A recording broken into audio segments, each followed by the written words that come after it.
வணக்கம். நவராத்திரியை கொண்டாடும் அனைத்து தமிழர்களுக்கும் இந்த முறை என்னுடைய 10 ராத்திரி தின நல்வாழ்த்துக்கள். அதேபோல் தசரா கொண்டாடும் வட இந்திய மக்கள் அனைவருக்கும் இந்த முறை என்னுடைய ஏகா தசரா தின நல்வாழ்த்துக்கள். அதற்கான காரணம் என்னன்னு பார்த்தீங்கன்னா, இந்த தடவை பிரதமை திதி கூடுதலாக சில மணி நேரங்கள், அதாவது 24 மணி நேரத்துக்கும் மேல வருது. எப்பயாவது இந்த மாதிரி அபூர்வமா வரும். அதனால 10 நாள் வர வேண்டிய விழா 11 நாள் அங்க வடக்குலயும், 9 நாள் வர வேண்டிய விழா 10 நாள் இங்க தெற்குலயும் வருது. நம்ம 9 நாட்கள் நவராத்திரி கொண்டாடுவோம். விஜயதசமி தனியா கொண்டாடுவோம். நார்த் இந்தியன்ஸ் அந்த விஜயதசமி மொத்தமா சேர்த்து 10 நாள்னு கொண்டாடுவாங்க. அவ்வளவுதான் வித்தியாசம். இதுக்கு முன்னாடி 8 நாள் நவராத்திரி வந்தது. காரணம் திதி ரொம்ப சீக்கிரமே முடிஞ்சிடுது. ஐ திங்க் அந்த இயர் 2003ன்னு நினைக்கிறேன். இப்பொழுது நம்ம நவராத்திரி தினத்தை பற்றி பார்ப்போம்.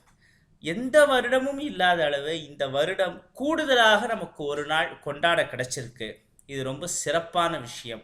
ஆக நமக்கு இந்த தடவை நவராத்திரின்னு சொல்ல முடியாது, 10 ராத்திரின்னு தான் சொல்லணும். ஸோ 10 ராத்திரி தின நல்வாழ்த்துக்கள்னே நான் உங்கள் எல்லாருக்கும் சொல்லிடுறேன். அதுதான் பெஸ்ட்.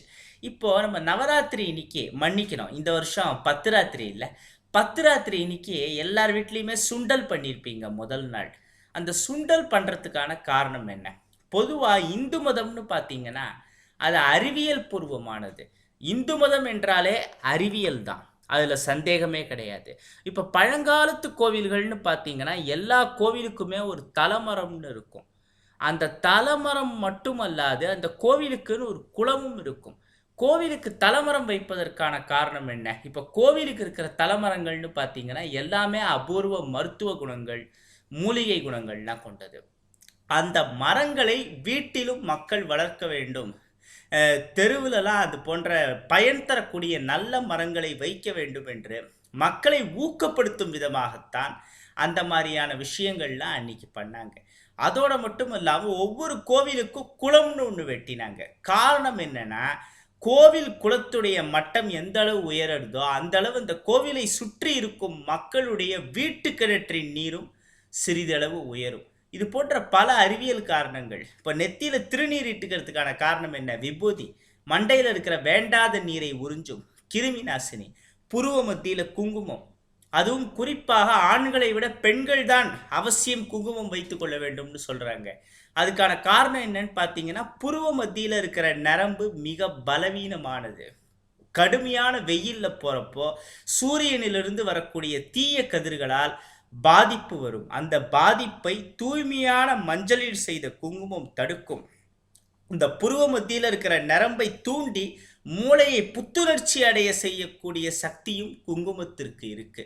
சக்தி தருவதால் தான் சக்தி தேவியின் சின்னமாக குங்குமத்தை வைத்திருக்கிறார்கள். இப்படி எல்லாத்துலேயுமே பார்த்தீங்கன்னா அறிவியல். ஸ்ரீராம நவமி இன்னைக்கு நீர்மோரை பண்ணி அதை ராமருக்கு நைவேத்தியம் பண்ணி நம்ம குடிக்கிறோம். ராமாயணத்தில் எங்கேயாவது ராமருக்கு நீர்மோர் ரொம்ப பிடிச்ச பானம் அப்படின்னு இருக்கா? இப்போ கிருஷ்ணர் கதையிலையாவது அவருக்கு தயிர் பிடிக்கும், வெண்ணெய் பிடிக்கும் அப்படின்லாம் வருது. அதுக்காக அவருக்கு அதை நிவேதனம் பண்ணுறோம். பட் நான் கேள்விப்பட்ட வரைக்கும் ராமர் நீர்மோரெல்லாம் ரொம்ப விரும்பி குடித்தார் அப்படின்னு கேள்விப்பட்டது இல்லை. எத்தனையோ பேர் ராமாயணம் சொல்லி நான் கேட்டிருக்கேன், படிக்கவும் படிச்சிருக்கேன். எதனால ஸ்ரீராம நவமி இன்னைக்கு நீர்மோரை ராமருக்கு நிவேதனம் பண்ணுறாங்க? அதற்கான காரணம்னு பார்த்தீங்கன்னா, ஸ்ரீராம நவமி கடுமையான வெய்ய காலத்தில் வரும்.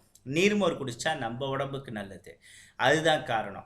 அதே மாதிரி நவராத்திரி தினத்தில் சுண்டல் பண்ணுறாங்க, சிறுதானிய நிவேதனம்லாம் பண்ணுறாங்க. அதுக்கான அறிவியல் காரணம்னு பார்த்தீங்கன்னா, இப்போ புரட்டாசி ஐப்பசி மாதம்லாம் அடைமழை காலம். அந்த நேரத்தில் தோல் சம்பந்தப்பட்ட பல வியாதிகள் வரும்.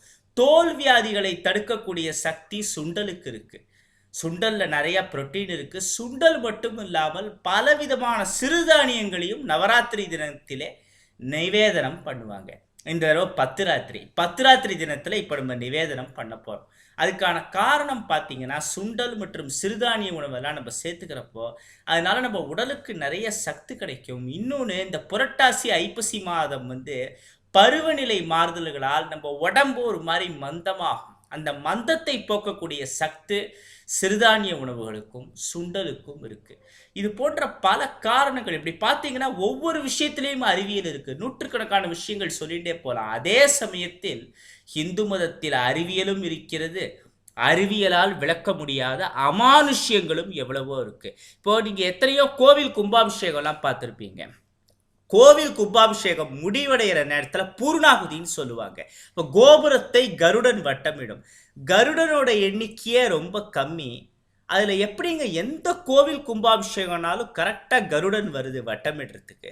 அது ஒரு முக்கியமான விஷயம். அப்புறம் இன்னொரு இதுன்னு பார்த்தீங்கன்னா, எவ்வளவோ இது சொல்லலாம். இந்த சிக்கல் சிங்கார வேலவர் 7வது நாள் அவர் வேலை வாங்குறப்போ முருகனோட சிலையிலிருந்து வியர்வை வரும். இதற்கான காரணத்தை யாராலையும் இது வரைக்கும் விளக்க முடியல. ஆராய்ச்சி மேல ஆராய்ச்சி பண்ணியும். அதே மாதிரி நாச்சியார் கோவில் கல்கருடன் ஒவ்வொரு ஆண்டும் பல மடங்கு வெயிட் ஏறி அப்புறம் குறையும். எப்படி அந்த சிலை திடீர்னு வெயிட் ஏறுறது இறங்குறதுன்னு யாராலையுமே சொல்ல முடியாது. காரணம் அது வெறும் சிலையாக இருந்தால் சொல்லலாம். அது கருடனாக இல்லையே, கருட ஆழ்வாரே வராரே, அதுதான் காரணம்.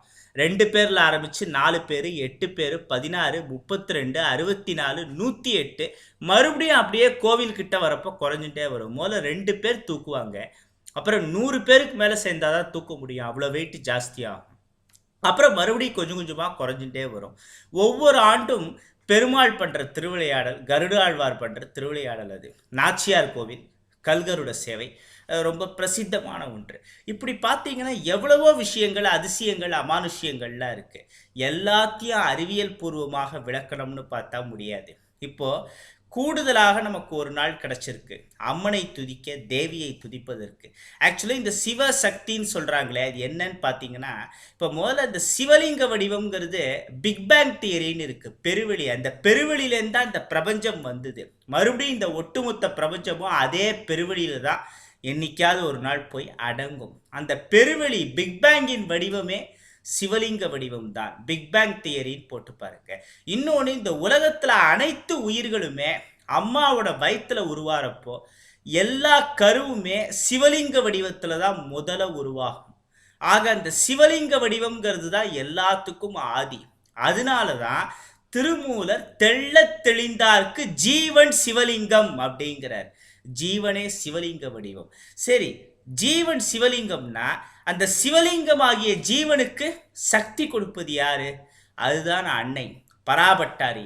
அந்த பராபட்டாரி தான் பிரம்மா, விஷ்ணு, சிவன் 3 பேரையும் படைச்சு, அந்த பிரம்மாக்கு சரஸ்வதியும், விஷ்ணுக்கு லக்ஷ்மியும், சிவனுக்கு பார்வதியும் படைத்தாள். அந்த ஆதி பராசக்தி தான் அனைத்திற்கும் மூலம் அப்படின்னு சாக்தம் சொல்லப்படுறது. அதாவது சாக்தம்ங்கிறது அம்மனை வழிபடும் முறையை தான் சாக்தம் அப்படிம்பாங்க. இப்போ அறிவியல் பூர்வமாக நம்ம பார்த்தா கூட இந்த உலகத்தில் முதல்ல தோன்றினது பெண்ணு தான், அதன் பிறகுதான் ஆண் தோன்றினான் என்றுதான் அறிவியல் ஆய்வு சொல்கிறது. ஆக இவ்வளவு மகத்துவம் வாய்ந்த இந்த சக்தி தேவி வழிபாடை யார் பண்ணுறாங்களோ அவங்களுக்கு மறுபிறவியே இருக்காதுன்னு சங்கீத மும்மூர்த்திகளில் ஒருத்தரான ஷியாமா சாஸ்திரிகள் பல முறை தன்னுடைய கீர்த்தனைகளில் சொல்லியிருக்கார். இந்த சக்தி தேவி வழிபாட்டில் ஒரு முக்கியமான ஒரு இது நிறைய பேருக்கு தெரியல. அதாவது முருகனுக்கு 6 முகங்கள் இருக்கும், அதே மாதிரி அம்மனுக்கும் 6 முகங்கள் உண்டு. சஷ்டி தேவி அப்படிம்பாங்க. தசமகா வித்யான்னு இருக்கு இந்த சாக்தத்தில், சக்தி வழிபாட்டில். அந்த தசமகா வித்யால 6வது வித்யாவா சஷ்டி தேவி வருது. சஷ்டி தேவியோட இன்னொரு பேரு சின்னமஸ்தா. அந்த சின்னமஸ்தாங்கிற பேரை சொல்ல சொல்ல நமக்கு இருக்கிற எதிர்ப்புகள், எதிரிகள் எல்லாம் நாசமாயிடும் அப்படிங்கிறது நம்பிக்கை. நல்லவங்களுக்கு மட்டும்தான் இந்த சின்னமஸ்தா அருள் புரிவாள், அனுகிரகம் செய்வாள் என்பது இன்னொரு கூடுதலான விஷயம். இந்த சஷ்டி தேவியோட முக்கியமான மூலமந்திரம்னு பார்த்தீங்கன்னா க்ளீம்.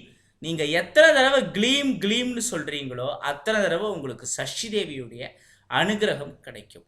சஷ்டி தேவிக்குரிய மந்திரமாக ஓம் ஹ்ரீம் சஷ்டி தேவியை நமக, ஓம் ஹ்ரீம் சஷ்டி தேவியை நமக, ஓம் ஹ்ரீம் சஷ்டி தேவியை நமக.